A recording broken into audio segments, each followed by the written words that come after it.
sommes appelés à être transformés de gloire en gloire. Tu te dis peut-être cet après-midi que tu n'es pas digne, tu es loin de tout ça, tu as tellement de défauts, de faiblesses, de manquements, mais le Seigneur te dit, je vais déposer sur toi le manteau de ma gloire. Je veux que tu reflètes ma gloire. Lève-toi et brille. Et la lumière du Seigneur apparaîtra sur toi.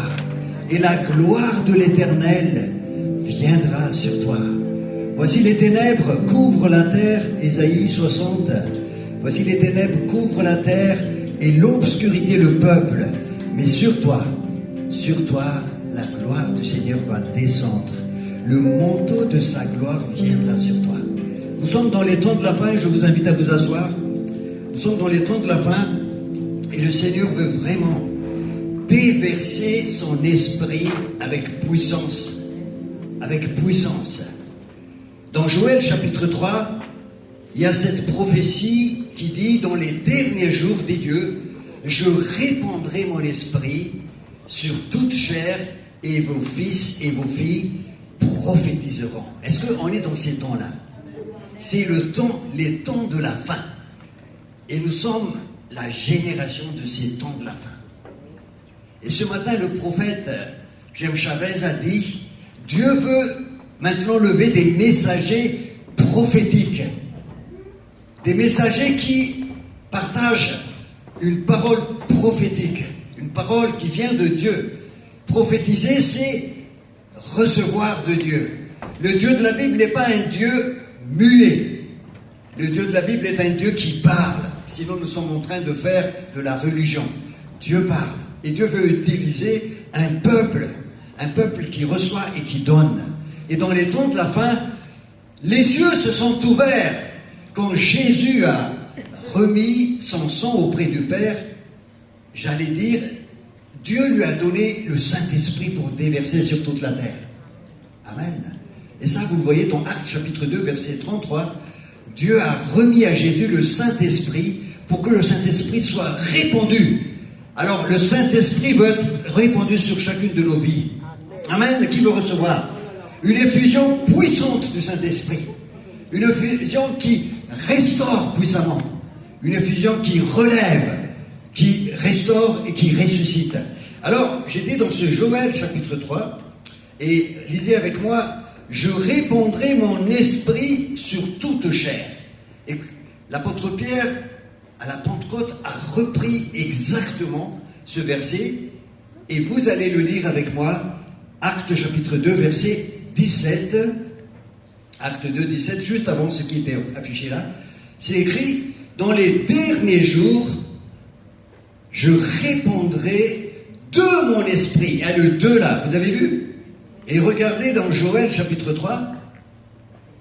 Reviens dans Joël chapitre 3 parce que c'est des petites nuances mais qui sont lourdes de conséquences.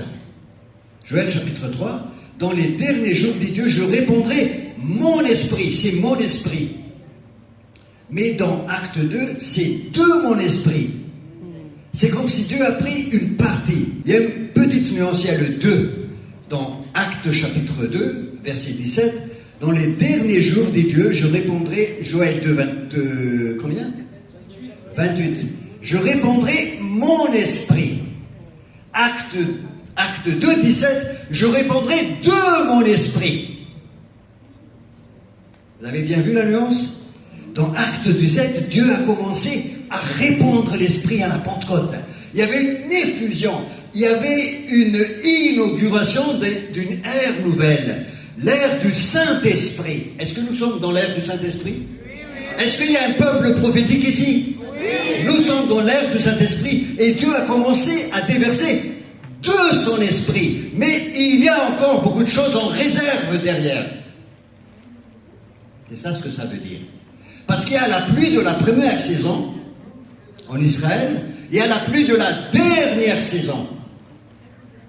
La pluie de la première saison, c'est en automne.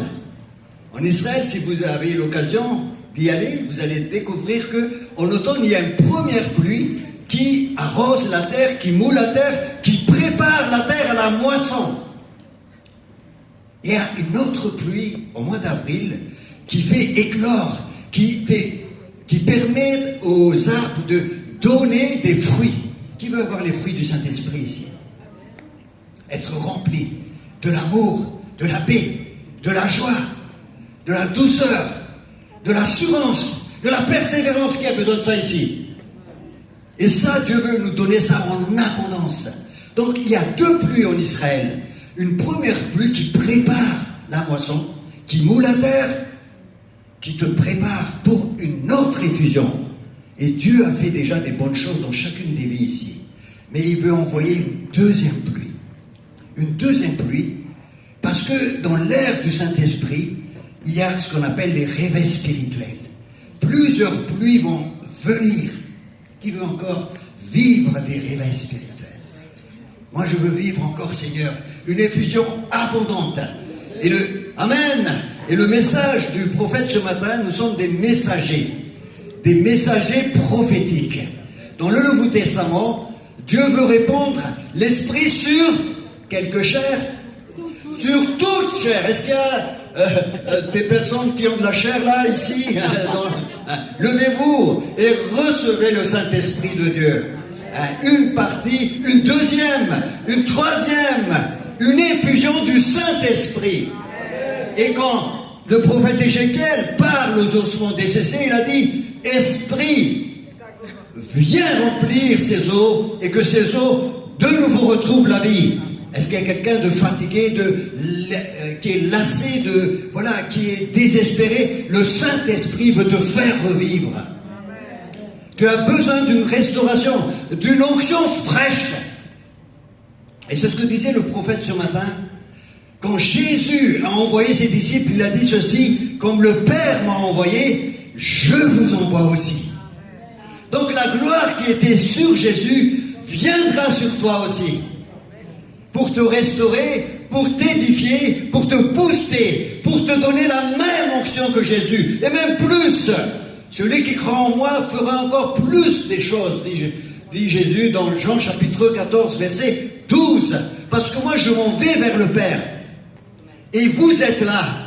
Et le Saint-Esprit va descendre sur vous. Vous allez faire plus que moi. Qui veut faire plus que Jésus?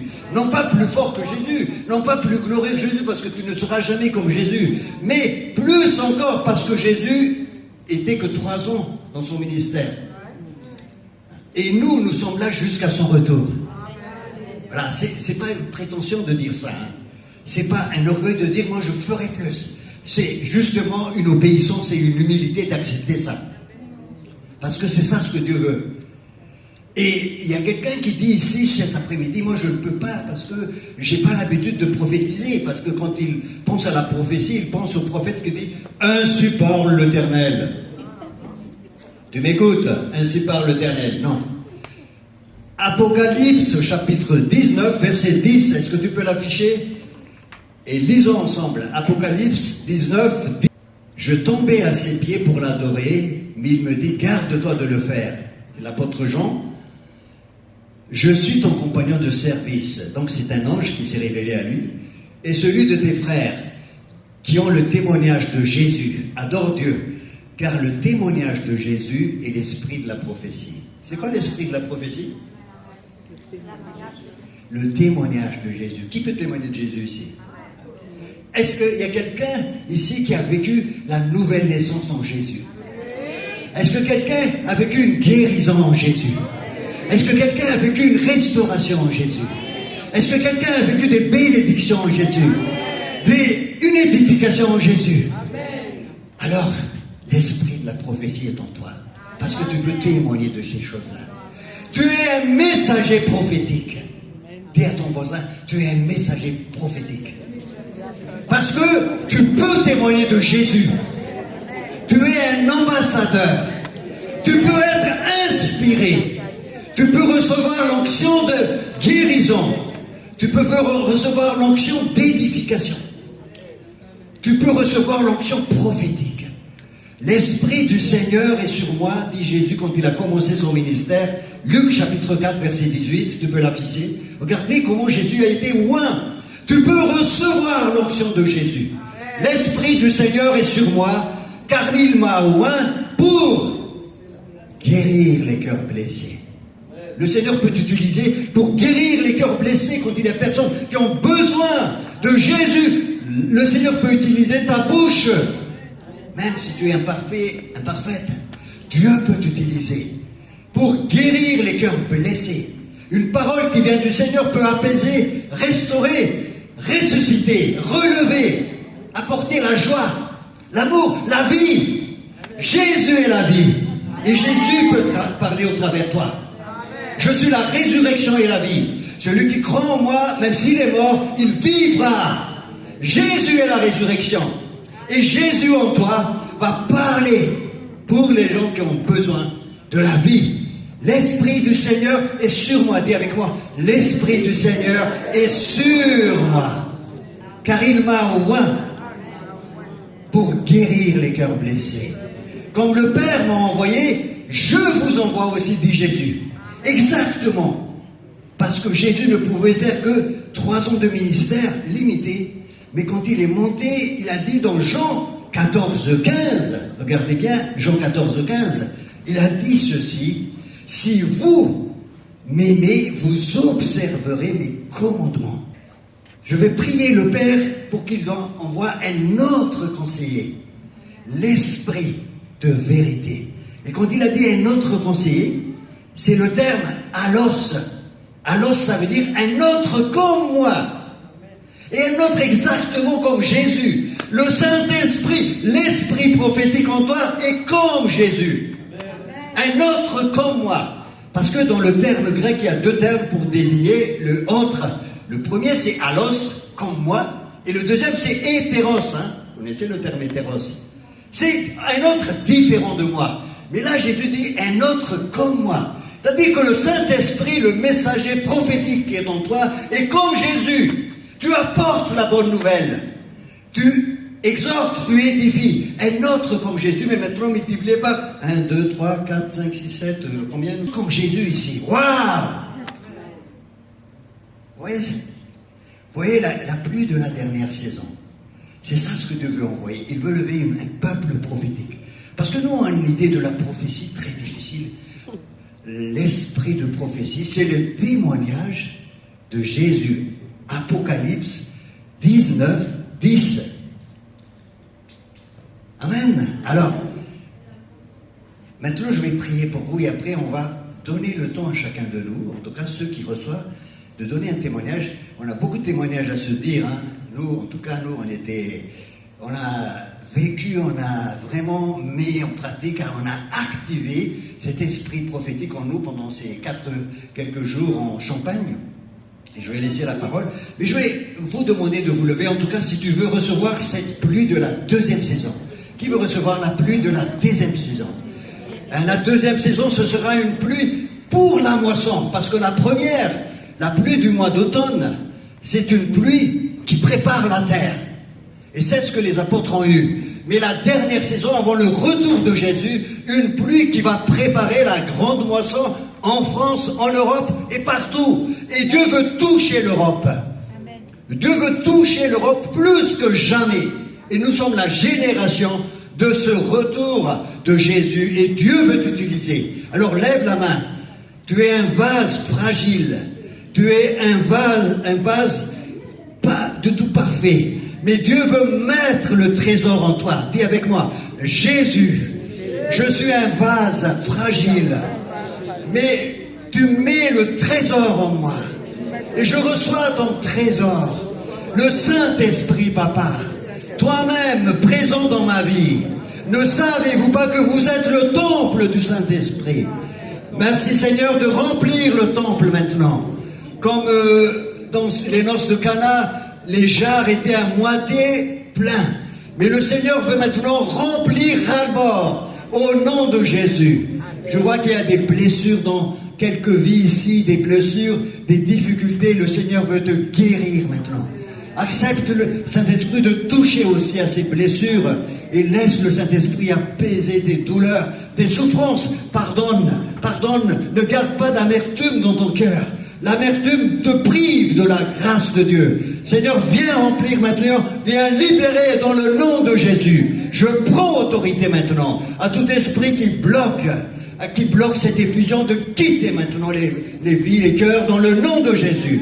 Et je libère le peuple de Dieu. Je le libère par la puissance du Saint-Esprit, par la puissance du nom de Jésus. Tu dégages maintenant. Tu dégages esprit d'amertume, d'apitement sur soi. Tu dégages maintenant, je proclame, Seigneur, cette effusion de la deuxième saison qui arrive maintenant. Merci Saint-Esprit de remplir maintenant les cœurs. Que ça déborde, Seigneur. Que la coupe déborde de joie, d'amour et de puissance dans le nom de Jésus. Alléluia. Alléluia.